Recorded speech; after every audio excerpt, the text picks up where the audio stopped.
Hey guys, welcome back to the channel, and today I just wanted to film a short little vlog for you guys and discuss something that I think is an important topic when it comes to cycling, especially if you're a cyclist who approaches the sport from a competitive or from a performance-based perspective, rather it be, racing, group rides, from any kind of a competitive nature. And that is the importance of creating your identity as a cyclist. Now, what I mean by that is, basically concentrating and focusing on a particular set of skills that you possess. And when I first got into cycling and got into racing, I was pretty much trying to be like a jack of all trades kind of rider, thinking I could be strong at time trialing, flat courses, hill courses, you name it. I was like, I'm going to be, good at everything. And what that kind of, I think what that kind of did is it kind of limited me a little bit on exploring my true potential as a cyclist, and getting good at a particular set of skills that benefits me. And everybody is different. I mean, you've got cyclists who are kind of like me, very small, light riders who are good at climbing, and then you've got guys who are bigger statured guys who are 6'6", 190 pounds, and are just throw out all kinds of power and are awesome, flat and TT guys. And I think it's important, again, primarily for the performance-based cyclists. If you're just cycling for overall fitness and for health, which is a great thing. I mean, that's part of why I ride. That's a big part of why I ride, is just for general health and general fitness, and to be as good as I can as a person and to be healthy.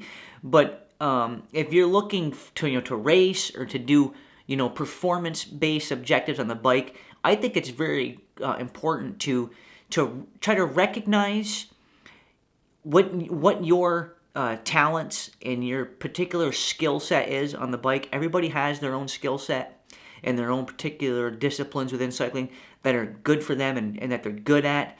And I think it's important to kind of structure your training around that so that you can maximize your performance potential on the bike. Now, if you guys have been following along here with my channel, you guys know that primarily my set of skills on the bike revolves around basically, climbing.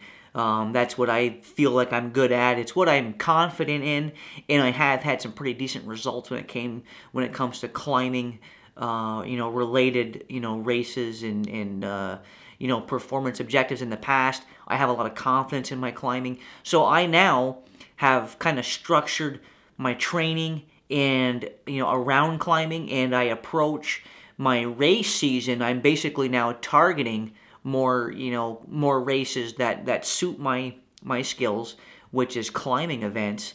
And it's really benefited my cycling the past year. I feel like my climbing, I've always been a pretty good climber, but I feel like my climbing has really improved the last year because I've been putting an emphasis on it, and I have been basically training to emphasize on those skills. Now, I'm still doing, training for all aspects of cycling, because I do want to be, I want to have the best all-around skills I can.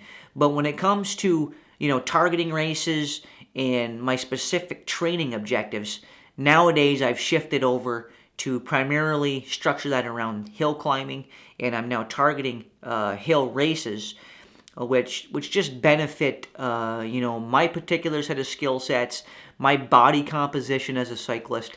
Like I said, I'm a small guy, 125 pounds, 5'6". The odds of me being a great time trialist or a great criterium racer or just great on the flats in general, it's not out of the realm of possibility. And I know some guys who are smaller who are good at those things, but they probably have a little bit different, body composition. They probably put out power differently. Everybody puts out power a little bit differently. And it's just not something that I feel that I'm good at, and it's something I don't have a ton of confidence in. Whereas climbing events, and in climbing in particular, I have a lot of confidence in that. And when I go into a race with a big climb on it, or a real hilly course, I have a lot of confidence that I can do well. And there's no question that the mental part of cycling is arguably, I would say, almost as big as the physical side of it. If you're not confident in your abilities, you're probably not going to perform well. So I think it's important that every cyclist, rather you already know what your particular skill set is, or rather you have to kind of figure that out. I think it's important that every cyclist looks at themselves honestly and objectively and say, hey, listen, what are my skills? What am I good at? What disciplines do I enjoy? What type of efforts do I have confidence in myself in? And once you identify those things, again, rather it be flats or time trials, maybe it's downhill, maybe it's technical downhill races like mountain bike races or what would be good for your skill set. If you're a really good bike handler and good at the technical skills, it could be cyclocross. It could be there's a host of different disciplines within cycling, and I think it's important to identify the things that you're good at on the bike naturally. And I think that by emphasizing those in your training, it's going to help you achieve, specific, performance objectives that you have.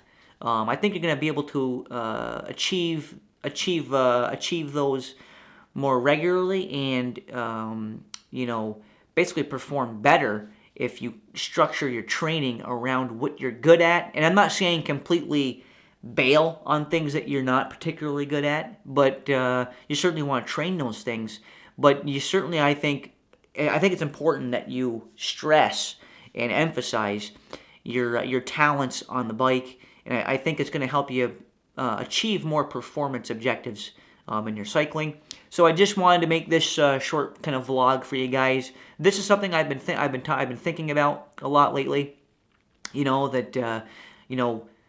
Basically just organizing and structuring your training around what you're good at and what you have confidence in.